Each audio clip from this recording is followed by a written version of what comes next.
नमस्कार दोस्तों, न्यूजीलैंड के खिलाफ सेमीफाइनल मुकाबले में कप्तान रोहित शर्मा और शुभमन गिल के तूफान के बाद विराट कोहली और श्रेयस अय्यर का आया तूफान। दोनों ही बल्लेबाजों ने शतक जड़कर न्यूजीलैंड की टीम के सामने खड़ा कर दिया पहाड़ जैसा लक्ष्य और फिर उसके बाद गेंदबाजों ने किया कमाल और इस रोमांचक सेमीफाइनल मुकाबले में इस टीम ने मारी बाजी। जी हाँ दोस्तों, आज वर्ल्ड कप 2023 का पहला सेमीफाइनल मुकाबला भारत और न्यूजीलैंड की टीम के बीच खेला गया, जहाँ भारत ने टॉस जीतकर पहले बल्लेबाजी करने का फैसला किया और भारतीय टीम की तरफ से पारी की शुरुआत कप्तान रोहित शर्मा और शुभमन गिल ने की। और रोहित शर्मा ने आते ही पहले ओवर में अपना ताबड़तोड़ अंदाज दिखाना शुरू कर दिया और पहले ही ओवर में रोहित शर्मा ने बोल्ट को 2 चौके जड़ दिए और फिर उसके बाद शुभमन गिल ने भी अगले ओवर में 2 चौके सऊदी को जड़ दिए और भारतीय टीम की शुरुआत यह दोनों बल्लेबाज अच्छी कर चुके थे। फिर उसके बाद रोहित शर्मा ने मैदान में छक्के लगाने शुरू कर दिए और न्यूजीलैंड की टीम पावर प्ले में ही अपने 4 गेंदबाजों का इस्तेमाल कर चुकी थी। छठे ओवर में मिचेल सेंटनर आए, उन्हें भी रोहित शर्मा ने चौका छक्का लगाकर धो डाला और भारतीय टीम 8 ओवर में 70 रन बिना विकेट नुकसान पर बना चुकी थी।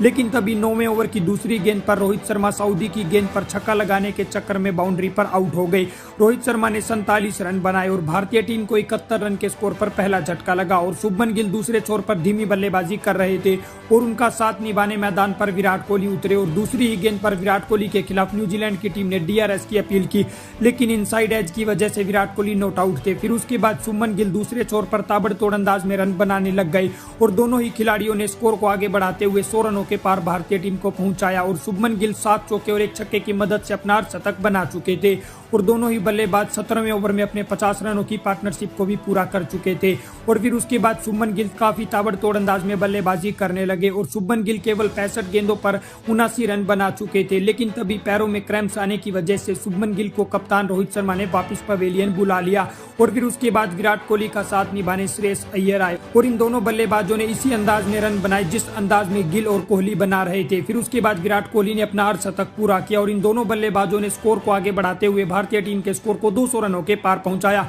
और 30वें ओवर की आखिरी गेंद पर इन दोनों बल्लेबाजों के बीच 50 रनों की पार्टनरशिप हुई और भारतीय टीम 30 ओवर में 214 रन 1 विकेट के नुकसान पर बना चुकी थी। विराट कोहली अर्धशतक बनाकर दूसरे छोर पर तेजी से रन बना रहे थे और वहीं अय्यर भी धीरे धीरे अर्धशतक के करीब पहुंच रहे थे और दोनों ही बल्लेबाजों ने गेर बदलते हुए तेजी से रन बनाने शुरू कर दिए और इन दोनों बल्लेबाजों की बदौलत भारतीय टीम ने 300 रनों का आंकड़ा भी छू लिया था। अय्यर दूसरे छोर पर अपना अर्धशतक बना चुके थे। फिर उसके बाद विराट कोहली ने भी अपना शतक पूरा किया और विराट कोहली ने इसी शतक के साथ सचिन तेंदुलकर के 49 वनडे शतकों के रिकॉर्ड को तोड़ दिया और सचिन तेंदुलकर ने विराट कोहली के 50वें शतक पर खूब तालियां बजाई और पूरा मैदान खुशी से झूम उठा। फिर उसके बाद विराट कोहली काफी तेजी से रन बनाने लगे, लेकिन तभी बाउंड्री पर 117 रन बनाकर विराट कोहली भी आउट हो गए और भारतीय टीम को 327 रन के स्कोर पर दूसरा झटका लगा और अय्यर भी दूसरी तरफ ताबड़तोड़ अंदाज में बल्लेबाजी कर रहे थे और विराट के आउट होने के बाद अय्यर न्यूजीलैंड के गेंदबाजों से छक्कों में डील कर रहे थे और भारतीय टीम के स्कोर को केएल राहुल और अय्यर ने 350 रनों के पार पहुंचाया और फिर उसके बाद अय्यर ने छक्का जड़ा और वह शतक से अब केवल 1 रन दूर थे। फिर उसकी अगली गेंद पर सिंगल लेकर उन्होंने अपना शतक पूरा किया और दूसरे छोर पर केएल राहुल भी तेजी से रन बना रहे थे,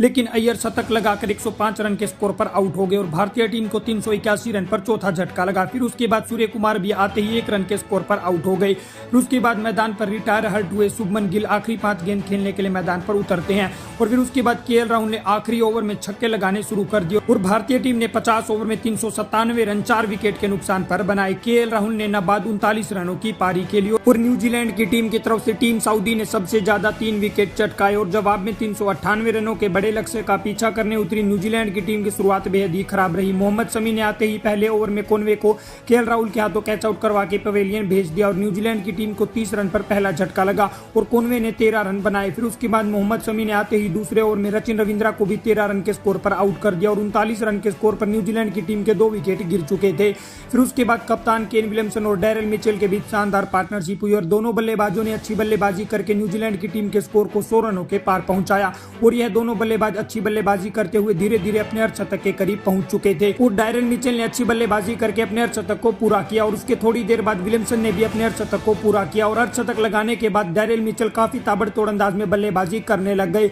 और न्यूजीलैंड की टीम ने 28 ओवर में 180 रन 2 विकेट के नुकसान पर बना लिए थे और न्यूजीलैंड की टीम को 22 ओवर में जीत के लिए 218 रन चाहिए थे। डैरेल मिचेल शतक के बिल्कुल करीब पहुंच चुके थे और न्यूजीलैंड की टीम 200 रनों का आंकड़ा भी छू चुकी थी और फिर डैरेल मिचेल ने अपना शतक पूरा किया और 33वें ओवर में मोहम्मद शमी को कप्तान रोहित शर्मा ने गेंद थमाई और मोहम्मद शमी ने आते ही दूसरी गेंद पर अच्छी बल्लेबाजी कर रहे कप्तान केन विलियमसन को 69 रन के स्कोर पर आउट कर दिया। फिर उसके बाद अगली ही 2 गेंदों पर उसी ओवर में लैथम को भी मोहम्मद शमी ने 0 रन के स्कोर पर आउट कर दिया और न्यूजीलैंड की टीम को 220 रन के स्कोर पर चौथा झटका लगा और न्यूजीलैंड की टीम को जीत के लिए 178 रन अभी भी चाहिए थे और 1 ओवर में 2 विकेट गिरने की वजह से न्यूजीलैंड की टीम अब इस मुकाबले में बैकफुट पर आ चुकी थी, क्योंकि न्यूजीलैंड की टीम का कोई भी बल्लेबाज अब यहां से रन नहीं बना पा रहा था और न्यूजीलैंड की टीम को अब 78 गेंदों पर 162 रन जीत के लिए चाहिए थे और भारतीय टीम ने अंत में रोमांचक मुकाबले में अच्छी गेंदबाजी करके सेमीफाइनल मुकाबले में न्यूजीलैंड की टीम को बुरी तरह से हरा दिया और अब भारतीय टीम 19 नवंबर को फाइनल मुकाबला खेलने वाली है। तो दोस्तों, भारतीय टीम के लिए इस वीडियो को एक दिल से लाइक और चैनल को सब्सक्राइब कर लीजिएगा।